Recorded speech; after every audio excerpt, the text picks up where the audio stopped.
Mr. Saccavino, we're reviewing a series of expedited inspection approvals. Projects get prioritized for a lot of reasons. This is Anthony Saccavino, the chief of the FDNY Bureau of Fire Prevention, the man responsible for signing off on fire safety in every building New York City allows to open its doors. He operated without meaningful oversight for 2 years, and not one person in his chain of command checked what he was doing with that authority. 30 projects moved ahead of the normal queue. Every file has its own circumstances. The arrest he was trying to talk his way out of happened anyway. Within 90 minutes of federal agents knocking on his door in February of 2023, his home office had been sealed, his phone had been imaged, and a financial trail running through 30 separate building projects across 5 boroughs was already in evidence. $190,000 in bribes, 2 retired chiefs, 1 ex-firefighter middleman, and a fire prevention bureau where, for more than 2 years, the inspection queue that protects every apartment, every restaurant, every hotel in New York City had been quietly sold to whoever could pay. Before we get into how this actually happened, I have to ask you something.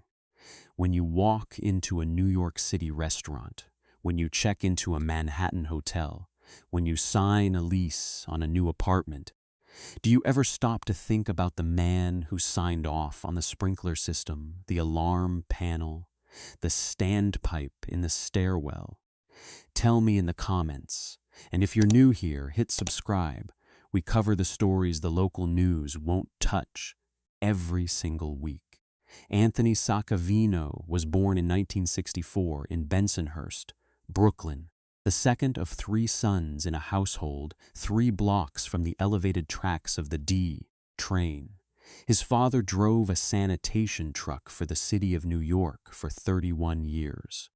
His mother worked the lunch counter at a Walgreens predecessor on 86th Street and brought home leftover club sandwiches in wax paper for boys' dinner 3 nights a week. The Saccavino family had come over from Avellino in the early 1950s, settled in the same 6-block square where most of their cousins lived, and treated city employment the way other families treated land. You got it, you held it, you passed it down. His uncle on his father's side, Sal Saccavino, had been a firefighter out of Engine 247 in Borough Park, 26 years, retired in 1981 with a chest full of pins and a back that never quite worked again. Uncle Sal came to the house every Sunday for the gravy dinner and told the same stories on rotation. The South Bronx fires of the 70s. Pulling a family of 5 out of a tenement on Tremont Avenue with the floor giving out under his boots. The night Engine 247 lost a probie to a roof collapse, and the captain made the whole house clean the rig in silence for 3 hours. Anthony listened. By 14, he had decided. By 18, he was taking the FDNY entrance exam. He graduated from New Utrecht High School in 1982 with grades that were unremarkable in every subject except shop class, where his metalwork teacher wrote on his final evaluation that the boy was, quote, careful, deliberate, and good with his hands in a way most kids his age were not. He spent the next 3 years working at a Brooklyn hardware store on Bay Parkway and waiting for his number to come up on the fire department list. It came up in 1985. He was 21 years old and 148 pounds when he reported to the fire academy on Randall's Island. He finished the academy in the middle of his class.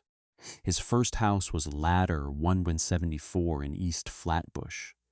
The probationary evaluation his lieutenant filed at the end of that year described him as, quote, attentive to procedure, reliable on the line, and unusually patient for a young firefighter.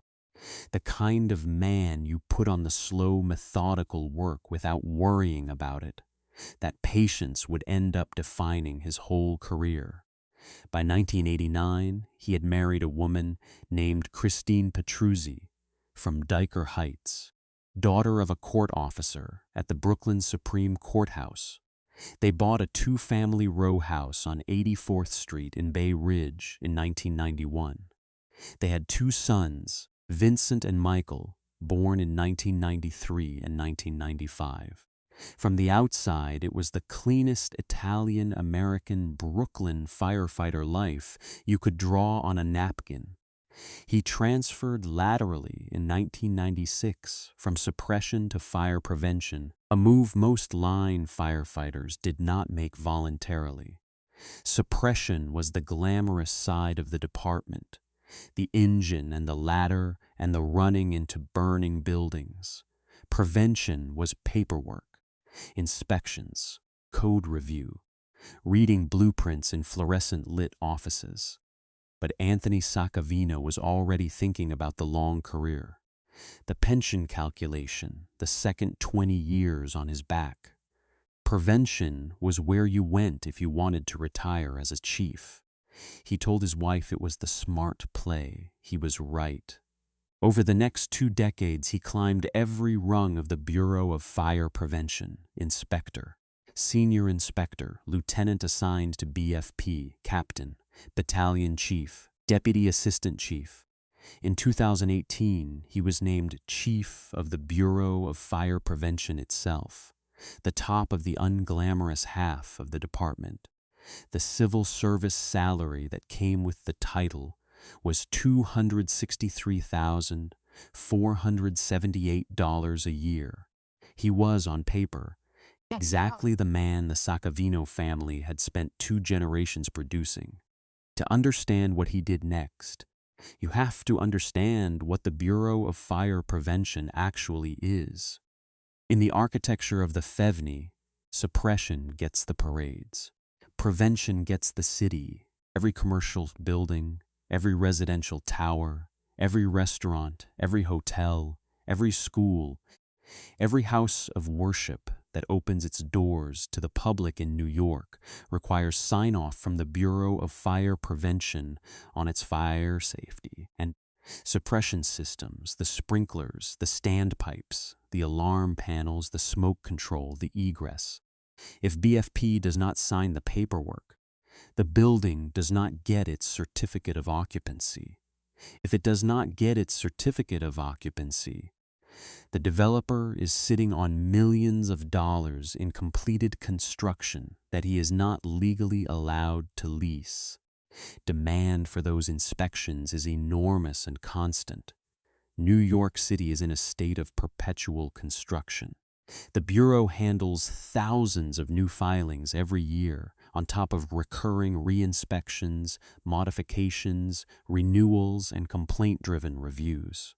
To manage that flow, the Bureau operates on a queue system: first filed, first reviewed, first reviewed, first inspected, first approved. It is supposed to be that simple, and on paper it is. There is a legal workaround. The system permits the use of expeditors. An expediter is a licensed paperwork specialist that a developer can hire to navigate BFP filings, prepare documentation, attend pre-submission meetings, and ensure that the file arrives at the Bureau in clean, reviewable condition. A good expediter saves a developer weeks. A bad expediter costs a developer months. The job exists, the licenses exist, and the entire industry of legitimate expediting in New York operates in the open. There is also an illegal version of that same business. The illegal version does not navigate the queue. The illegal version bribes the chiefs at the top of the Bureau to bump certain projects to the front of it. The COVID years made the queue worse. Through 2020, 2021, and into 2022, the city's construction sector lurched, paused, and then surged back at uneven rates. Developers who had been holding completed buildings without certificates of occupancy were burning cash on debt service. Restaurants that had taken on emergency leases to expand outdoor footprints needed plan sign-offs to keep operating. Hotels that had retrofitted floors during the shutdowns needed re-inspections to reopen. The BFP backlog grew, and the Bureau's chiefs were the men with authority to decide whose file moved when. That authority was supposed to be administrative, routine. A chief looking at a queue of files and routing them to the appropriate inspectors in the order they arrived, with narrow, well-documented exceptions for genuine emergencies. That was the system. That was the trust. The Bureau cannot inspect every building simultaneously, so it depends on a queue, and the queue depends on the integrity of the chiefs administering it. When the chief is the broker, the queue is the product. The man who turned the queue into a product was a retired firefighter named Henry Santiago Jr. Santiago had served in the department for over 20 years before retiring into the private sector. Like a lot of retired firefighters, he had stayed in the orbit of the building trades.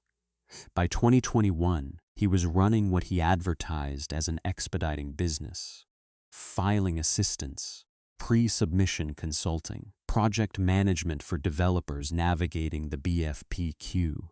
On its face, it looked like dozens of other small expediting outfits in the 5 boroughs. It was not. Santiago's actual product was access. He had known Anthony Saccavino for years. He had known Brian Cordasco, Saccavino's Deputy Assistant Chief at BFP, for almost as long. The 3 men had come up through overlapping firehouses in Brooklyn and Staten Island.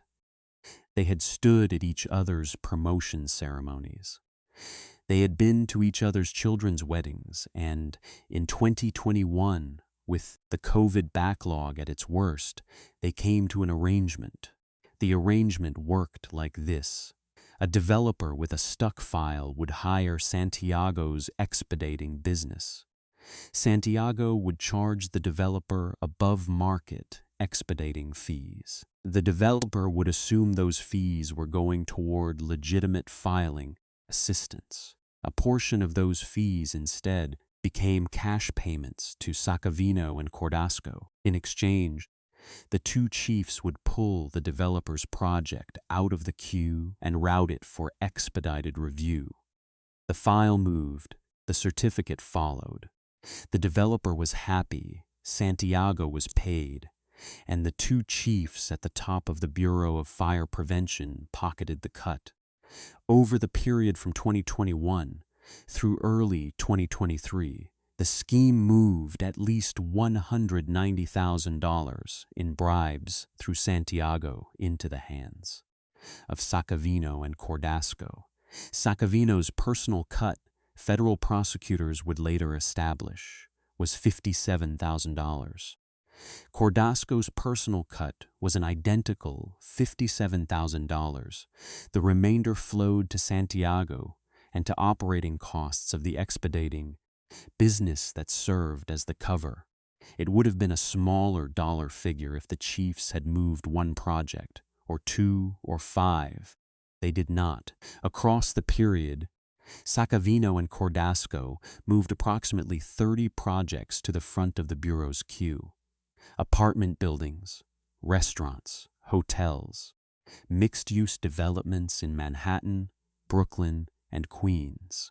30 separate files lifted out of the first comb line and dropped at the top of an inspector's stack because a developer had written a check to the right ex-firefighter. The mechanics inside the Bureau required cover. Saccavino, as chief, had the authority to direct files, but could not openly explain his routing decisions every time. Cordasco, as deputy, took on a particular role in the scheme. He lied to other BFP staff to justify the improper expediting requests. He provided cover stories. He told inspectors that a particular file had a complaint attached. He told supervisors that a particular developer had a city deadline. He told the queue manager that a particular project had been flagged by another agency. None of those statements were true. They were the lubrication that let the front-of-line moves happen without raising the alarms inside the bureau.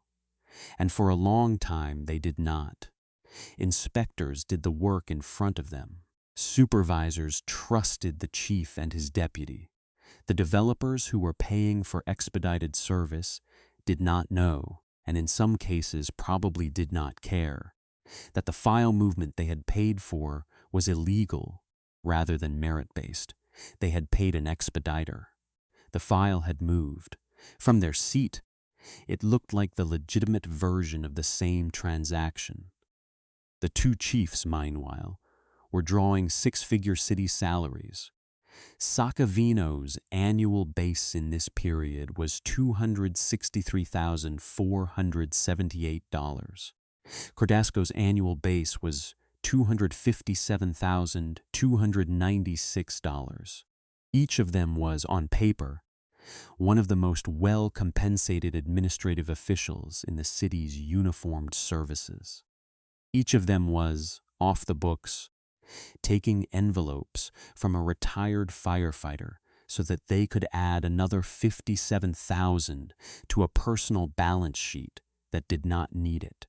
That is the part that does not have a clean explanation. Saccavino was 3 years from retirement. He had a paid-off house in Bay Ridge, 2 sons through college, a pension calculation that would have placed him comfortably in the top tier of FDNY retirees for the rest of his life. There was no financial cliff. There was no medical emergency. There was no debt that required him to pick up an envelope from an old friend. The closest anyone has come to a motive in the public record is the simple gravitational pull of the arrangement itself, Santiago asked. Cordasco was already in. The first envelope changed hands and nothing happened. The second envelope changed hands and nothing happened. By the time the 3rd year of the scheme rolled around, the routine had become the routine. No one had noticed. No one had checked. Someone inside the bureau eventually did. The public record does not name the FDNY administrators who flagged the first concerns, and the federal filings describe them only as internal personnel within the department.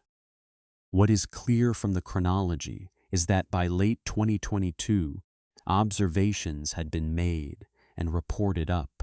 Patterns had been noticed in which files were being moved and by whom. The justifications Cordasco had been feeding inspectors were inconsistent enough, file to file, that someone began comparing them side by side. The patterns held. Those concerns were brought to the New York City Department of Investigation. The DOI is the city's independent watchdog over its own agencies, the office that takes corruption complaints against city employees and investigates them with subpoena authority. DOI is not part of the FDNY. It does not answer to the fire commissioner. Its referrals do not stop at the bureau door. DOI opened an investigation. As the picture clarified, the federal partners came in. The FBI's New York field office and the United States Attorney's Office for the Southern District of New York joined the probe. From the outside, nothing about Saccavino's day-to-day at BFP changed. He went to work. He moved files. He attended community meetings. He sat through internal briefings. He signed off on inspection reports. He continued to take envelopes from Henry Santiago. Behind the scenes, the investigation built the case the way these cases get built. Financial records were pulled. Bank deposits were traced. Santiago's expediting business was put under the microscope. Developer payments in, cash withdrawals out. The patterns the FDNY administrators had noticed inside the bureau now had a paper companion outside it. The fees Santiago was charging did not match the work Santiago was doing. The amounts coming out of Santiago's accounts did not match the disclosed expenses. The amounts going into Saccavino's and Cordasco's personal accounts did not match their declared income. By early 2023, the investigation had everything it needed to move. The Bureau's 2 top chiefs were under simultaneous federal and city scrutiny, and neither of them knew it. The next move belonged to the FBI. We are about to get into the morning federal agents knocked on his door. Before we do, if you have made it this far, you already know this channel covers what mainstream local news steps around. Subscribe and hit the bell. The next part of this case is the part Saccavino himself never expected to live through, and the way he handled it is the reason he is doing 36 months instead of 12. The raids came on a weekday morning in February of 2023. Federal agents executed search warrants simultaneously at Anthony Saccavino's home in Bay Ridge, at Brian Cordasco's home, and at FDNY headquarters at 9 Metrotech Center in downtown Brooklyn. The choice to hit all three at once was deliberate. It denied the chiefs the time to coordinate. It denied them the time to clean a phone, shred a record, or call a lawyer in concert. It put both men, separately, in the position of having to react in real time to a federal search team standing in their living rooms. At Saccavino's house, agents seized his personal phone. They seized a department-issued phone. They seized his home computer and a laptop. They seized a folder of personal financial records from a filing cabinet in the basement. They photographed the kitchen, the home office, and the garage. They left him a copy of the warrant and the inventory of seized items. They did not arrest him that morning. They did not need to. At the Brooklyn headquarters, the search team went into the executive offices of the Bureau of Fire Prevention with subpoenas for the Bureau's case management system, the file routing logs, and the email accounts of both chiefs. They walked out with hard drives, with paper files, with the digital trail of every expedited review Saccavino and Cordasco had touched across the relevant period. By the end of that day, the federal government had 2 years of evidence cross-indexed against the deposits in 2 personal bank accounts. The case was, functionally, already made. The smoking gun was not a single document. It was the comparison. Every project that Santiago had routed through his expediting business. Every project that Cordasco had concocted a cover story for. Every project that Saccavino had pulled to the front of the queue. The 30 buildings. Cross-referenced against the deposits. Cross-referenced against the Bureau's internal records. Cross-referenced against the lies Cordasco had told to his own inspectors. The mathematics were undeniable. What happened next was the decision that turned a bribery case into the case the U.S. attorney would describe in open court as a textbook pay-to-play scheme with an obstruction layer. When federal investigators interviewed Anthony Saccavino in the wake of the search, they gave him the chance every subject of a federal investigation gets. They gave him the chance to tell the truth.